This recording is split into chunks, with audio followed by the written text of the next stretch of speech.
Değerli izləyicilər, videonu bəyənib kanala abunə olun ki, hər kəs son xəbərlərdən anında məlumatlansın. Əməkdar artist Vahid Əliyev vəfat edib. Bu barədə Azərbaycan Dövlət Gənc Tamaşaçılar Teatrının mətbuat katibi Samirə Əşrəf məlumat verib. Qeyd edək ki, əməkdar artist bir neçə müddət idi ki, xəstəxanaya yerləşdirilmişdi. Allah rəhmət eləsin. Efirə baxa bilmirik. Nə qədər eyni adam çıxır. Mən efir xəstəsi olmamışam. Mənim çəkildiyim film milyon klipə dəyər.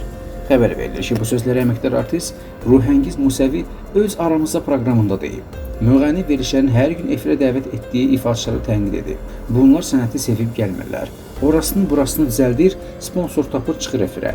Səs də yoxdur. Fonoqram oxuyurlar. Sonra da heç kimi bəyənmirlər. Sənətimiz batır gedir.